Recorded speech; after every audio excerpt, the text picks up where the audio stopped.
Hey guys, so I am over here at our really long strawberry patch that I just planted a couple weeks ago, and I am here with a mason jar full of ramps or wild leeks that I got from the farmer's market about 4 days ago. Now, they don't look too good up top. I really have been meaning to plant these the last couple days, but you know how life is, I just couldn't get to it. I didn't want to cook these, but I saw these. As you can see, there are some roots here. And I would really like these to naturalize in this shady area of our yard. And the soil is just so wonderful. When I planted all these strawberries here that we got from our friends, I really noticed it was easy to work with. There's tons of moss over here, so it's very well shaded. And also there are a ton of really happy and healthy weeds over here. There also as well, there's some brambles that have made their way over here from our blackberry patch.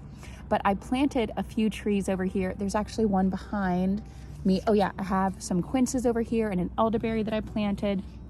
Some rhubarb right over here too. A beautiful patch of violets. And then there's actually some ferns coming up. These are the first ferns that I've seen on our property.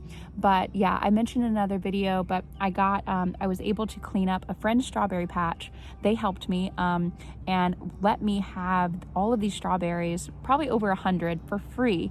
And so I immediately put them in the ground and they are just loving this spot. So I thought it would be nice, because it's shaded and because it's so healthy, and I did see the ferns too. I was like, okay, this is a really good healthy spot in our yard.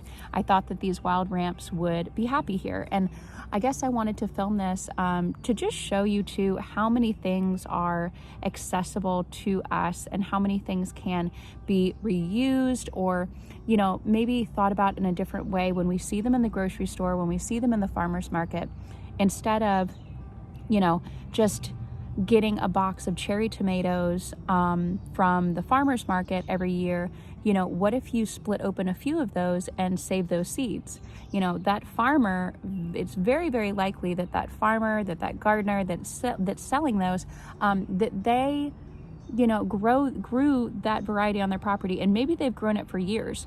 And so the idea that you could potentially, you know, be saving seed from a variety that has been grown in your area, that is used to your climate, that is used to those temperatures, that is used to those conditions, you're getting some really freaking awesome seeds. If you're a seed saver, you understand, right? But anyway, yeah, so I guess instead of just using these, right, the fact that they had roots, I was like, oh my gosh, like, why wouldn't I try, you know? And maybe they won't, like, maybe they won't root here, maybe they won't like it here, and also that's okay, you know. These weren't too expensive. If I really see that they're struggling, sure, I'll probably pull them up. But for one thing, I got these from a farmer who has a very, very large patch, and she's also a master gardener, and I trust her practices. I know a lot of people, if you're seeing this, especially if you pick ramps, I've never personally picked them before. They've never, as far as I know, where I've lived, I don't think they were native to any area. I never saw them when I was out hiking where I was in Tennessee, at least plentiful, but you really don't want to pick them by the bulb. So I know that is a very popular practice. You only want to pick like a leaf or two. You want to keep the whole plant, but I do trust this farmer, so I am going to go ahead and say that for anyone who say like, oh hey, you know, you don't want to overpick these. So I personally, if these do establish, I don't know if I'll ever pick them, you know what I mean? Like, I'll probably just let them flourish in this bed. I might move them if they start to overcrowd the strawberries, or if the strawberries start to overcrowd them, you know, but we are really short on time and space right now. And so, yeah, just wanted to show you guys this. Again, it's like, it's just a different idea of what to do with some plants, you know, kind of breaking out that idea that, oh, a plant has to be here, a plant has to be there. And, you know, when thinking about, you know, here we are, we're on less than an acre in the middle of town. Mind you, we live in a small town, but we're in town here. But just in this little shady strip, I will flip the camera around and show you guys how many beautiful little plants are just popping up in this little strip here on this little acre, and they're gorgeous. I think the ramps, especially with the ferns popping up, will be happy. And I also see some trillium right behind me that has naturalized as well in our yard. So this is, I think, trout lily, trillium, somewhat, I can't remember which one, but there's some brambles right here popping up, and you can see a lot of our strawberries going down there.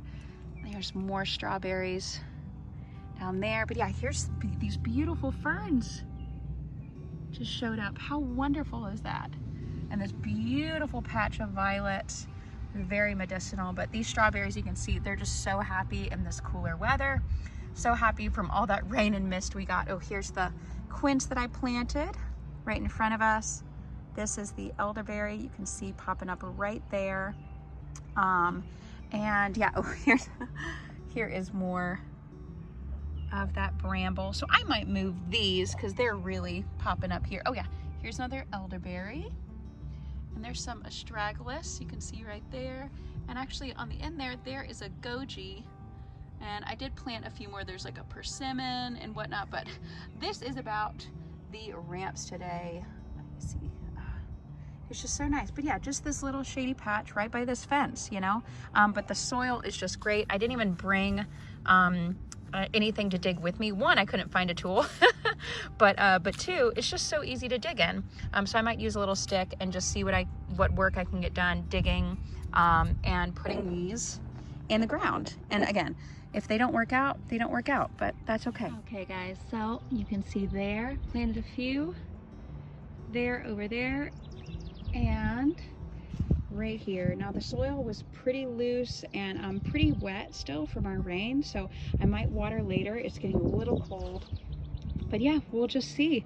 Hopefully I'll give you guys an update next year on how they're doing. But yeah, just gonna see well, I guess they'll have a better time. If you can see, after I tackle some of this bishop's weed here, that is going to be an ongoing ongoing issue. But yeah, just wanted to show you guys, you know, you never know, right? You never know what you can change and what you can do in the garden. You might as well just keep trying and keep experimenting. Okay, that's all I got for you guys today. I hope you have a beautiful day. Oh, and look at that happy rhubarb. I hope you have a beautiful day wherever you are, however you are. Bye guys.